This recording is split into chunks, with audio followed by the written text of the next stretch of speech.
This is the Farm Monitor. For over 50 years, your source for agribusiness news and features from around the Southeast and across the country, focusing on one of the nation's top industries, agriculture. The Farm Monitor is produced by one of the largest general farm organizations, the Georgia Farm Bureau. Now here are your hosts, Ray DeLessio and Kenny Bergamy.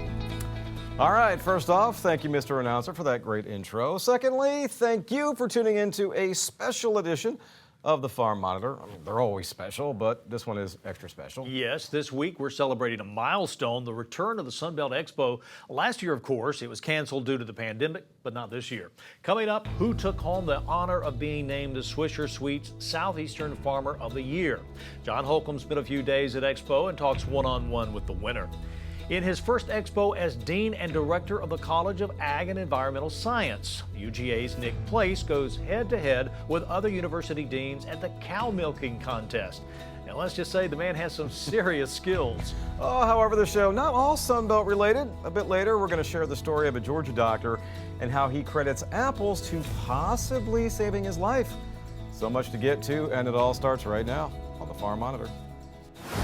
On three, 1, 2, 3, cut it.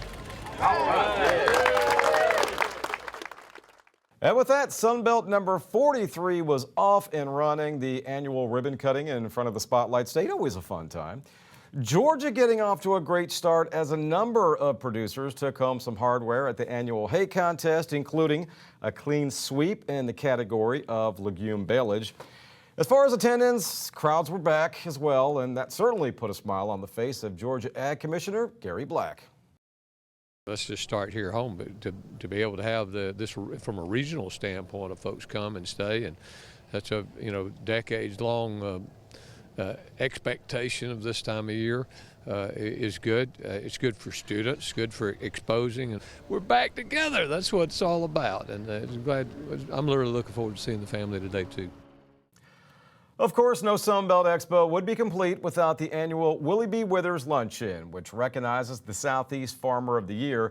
This time around, though, the luncheon was a little extra special because with Expo put on hold last year, it meant the 10 nominees had to wait over a year and a half to learn whether or not they won the grand prize. Back to Spencefield we go, and to John Holcomb, who was there for the celebration. As always, it was a great time in Moultrie for the annual Willie B. Withers Luncheon. A time for ag industry leaders and professionals to come together to mingle, celebrate the industry, and hear from speakers like Georgia's Governor Brian Kemp, who spoke about the resiliency and success of the ag industry in rural Georgia, as well as hope for the future. I'm also very optimistic about our state, and I'm optimistic about farm country in rural Georgia.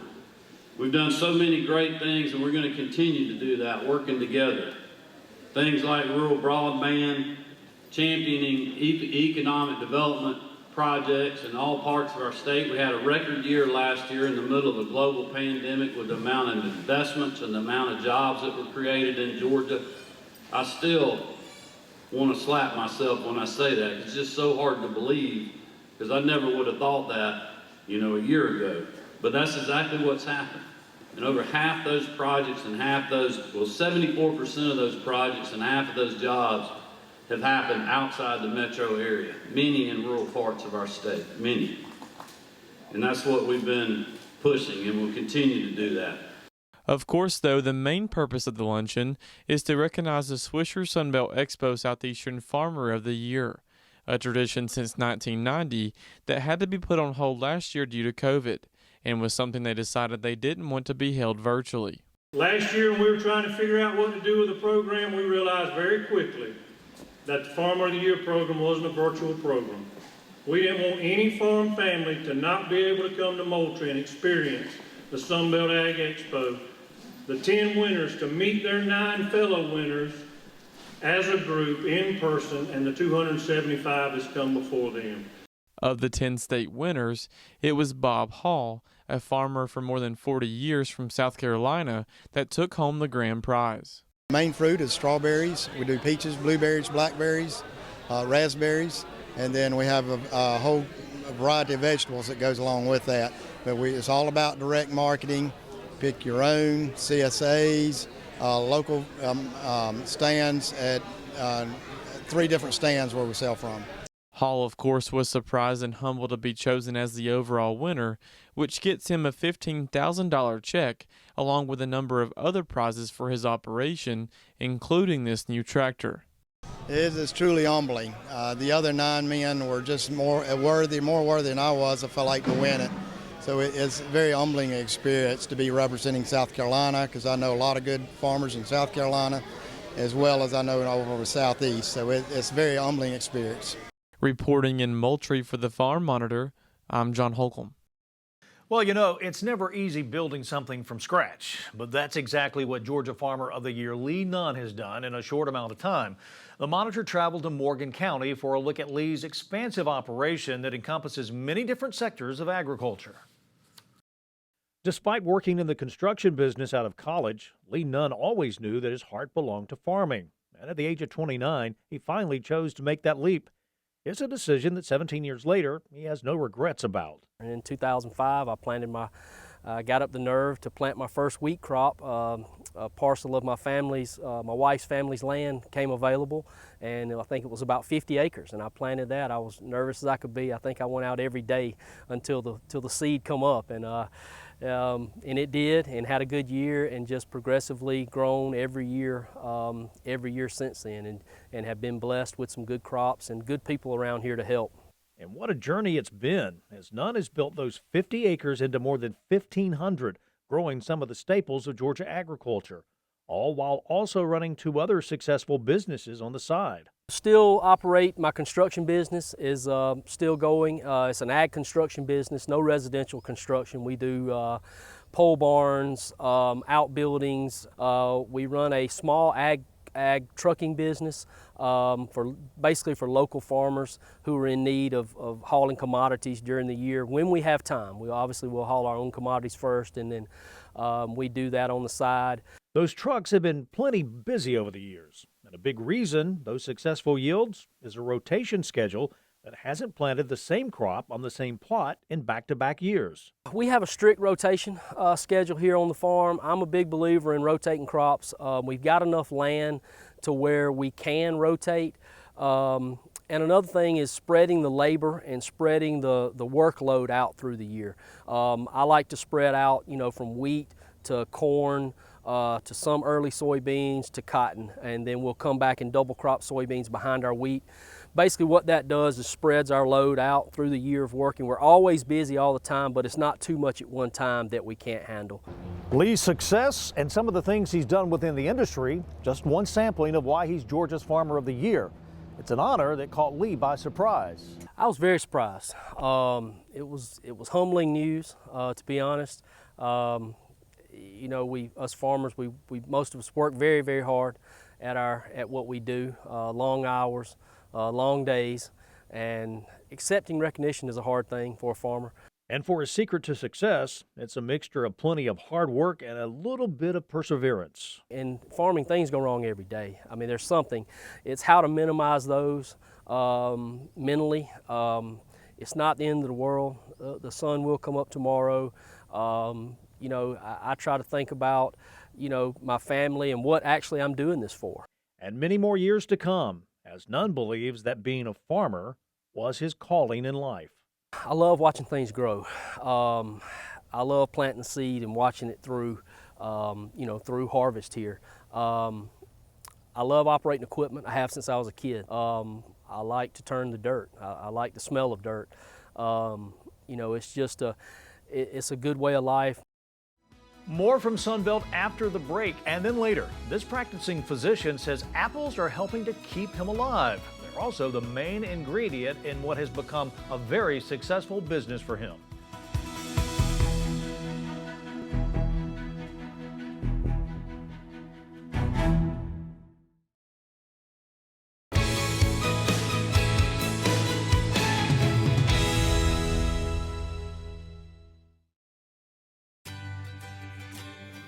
I think the registered Holstein is a great animal. It can take just a little bit of grain and hay and produce a product that America wants. Not only that, the Holstein does it efficiently. the Holstein cow has been an icon in all of agriculture for many years, and I think it kind of gives you a sense of pride.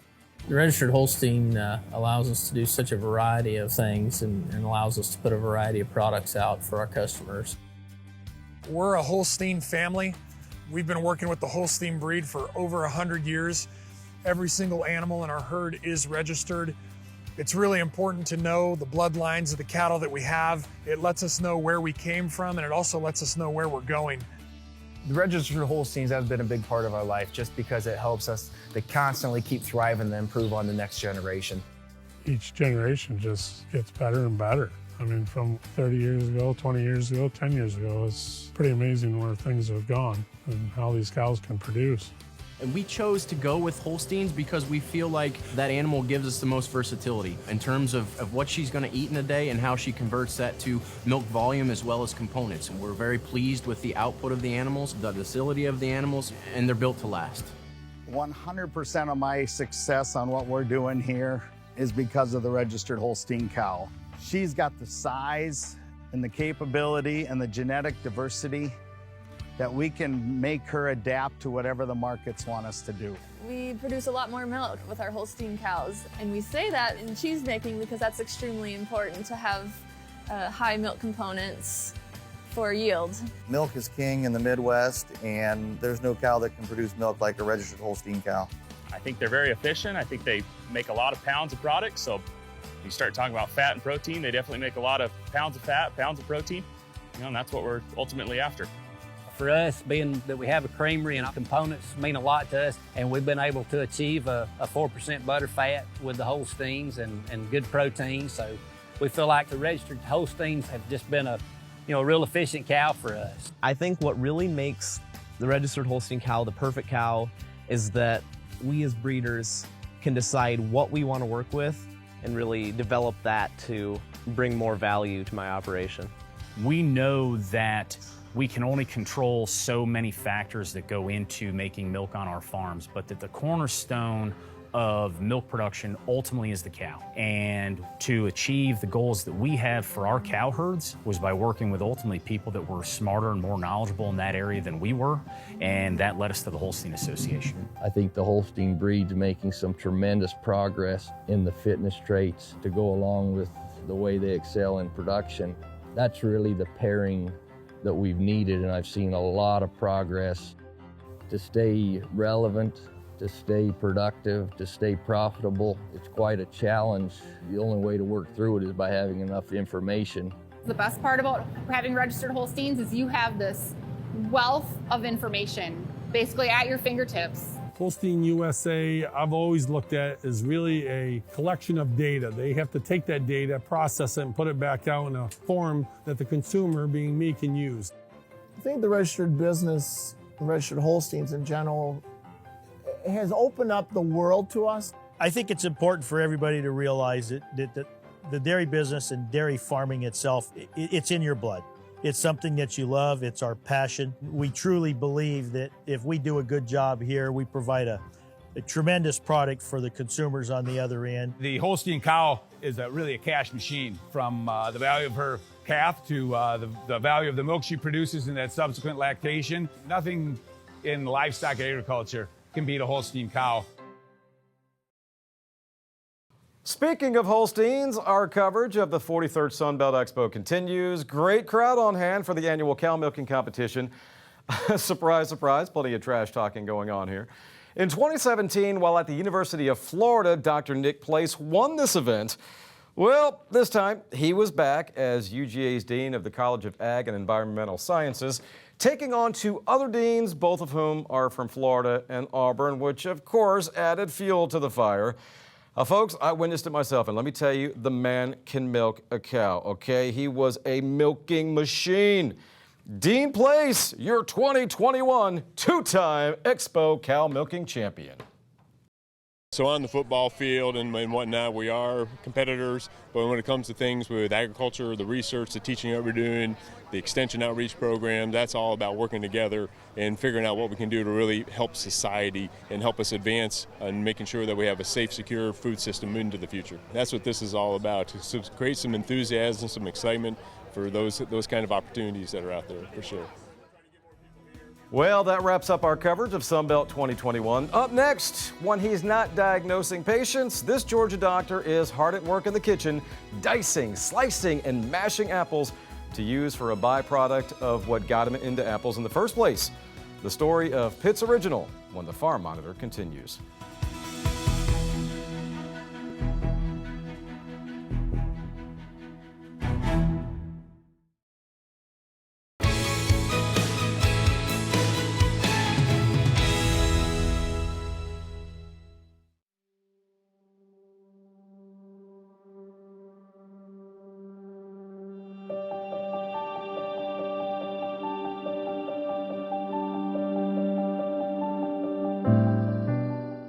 Throughout time, the apple has served as a symbol for both good and bad.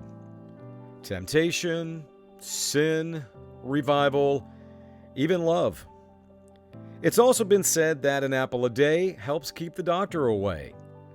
Well, yes and no. For Dr. David Pitts, a sleep medicine specialist in Suwanee, Georgia, the apple has become a lifeline of sorts, a means to economic prosperity, and as we'll touch upon a bit later, a new lease on life. We developed a sustainability model where we take the apple, and the motto of our company is, we take them to the core. And that is what we do. We take the apple, we grind it, press it, we make juice products as well as apple butter and applesauce to round out the apple. We're still trying to figure out what to do with the stem, seeds, and peels, but I'm sure we'll come up with something. What David has already come up with is a promising business known as Pitt's Original and Them Apples. Products include apple butter, apple juice, apple cider vinegar. Bottom line, if the recipe calls for apples, chances are David will try to make it.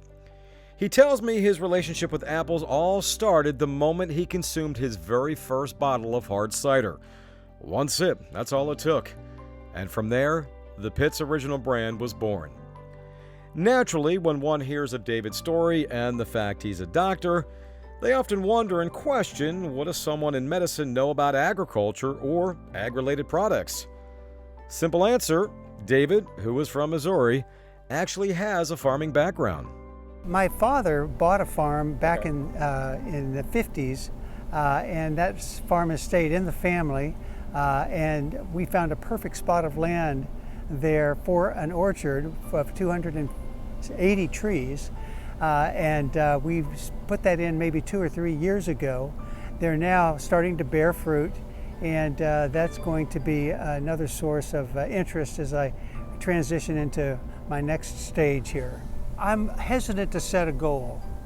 I want to just take it, see where it goes. And I think, there's so much to be gained from developing relationships, finding people that love doing the same thing that you do. And there's a network out there that I'm discovering that I want to be part of.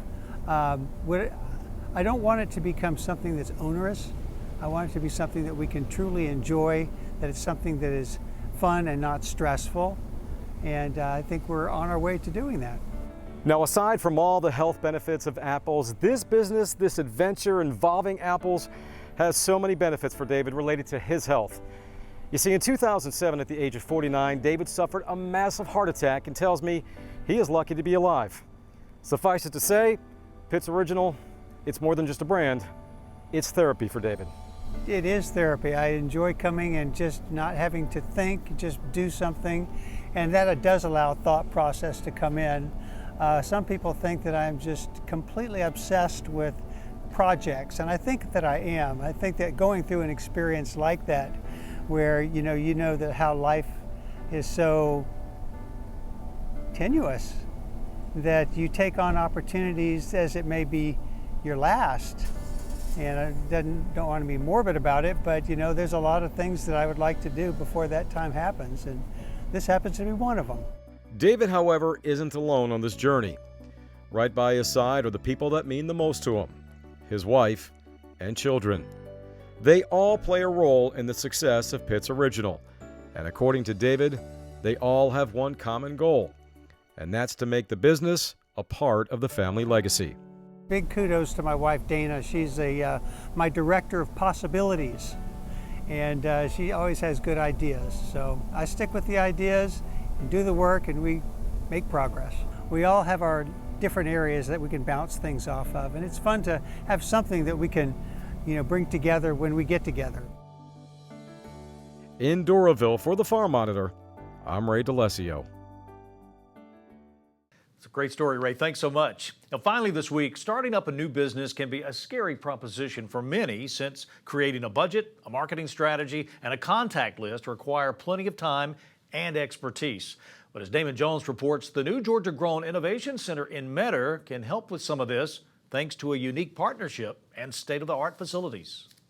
They say that everything is better in Metter, and that's certainly the case for those looking to start up their own agribusiness, as a new partnership between the city, Georgia Grown, and Georgia Southern University is making that process easier by offering entrepreneurs all the necessary tools to succeed. It brings services that they need. It brings a place for them to start their business. It brings people like Georgia Southern and all their staff to come in that work with the big program. I also think Georgia Grown brings a huge part to this center because they can put them in contact with the Department of Agriculture contacts that they need. Well, they can provide engineering, they can provide product development, they can provide business management, and various training as far as starting up a business. They can give them a lot of technical details to help them out. That type of support is designed to relieve some of the day-to-day burden off the business owner, which will free them up to work on the bigger picture of expansion. The overall goal of this program is to provide a foundation for new agribusinesses to have a training and expertise provided to them for enhancing the growth of their businesses. This center is not just a win for those upstart agribusinesses, but also the city of Metter and the surrounding areas, as new companies help promote economic growth in rural Georgia. The city was looking for ways to promote ourselves and how we could bring business to Metter, and not just Metter the region, because what helps our region also helps Metter, right? So that's just what we started. We started with an incentive program to bring people here, our welcome center.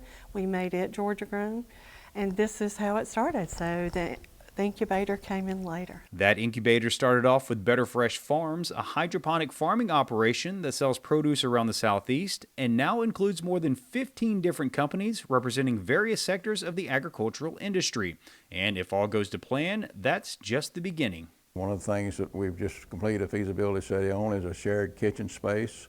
We're also talking about the feasibility of having a shared packing space, because a lot of these smaller businesses, they don't have an area where they can pack their products. So we're looking at the feasibility of providing that. The long-term goal, I think, for all three partners is to grow agriculture, help small businesses in ag find their place, whether it be in the region or throughout the state. I think this is a huge resource, and everybody's so passionate about it being a success. People don't realize agriculture touches everything, just about every industry in Georgia, right? So I think that's the idea, is really look deep on how agriculture works in our economic development program. Reporting from Candler County, I'm Damon Jones for the Farm Monitor. Damon, thank you so much, sir. Unfortunately, we are out of time. Take care, everybody. We'll see you next week right here on the Farm Monitor. Stay safe out there.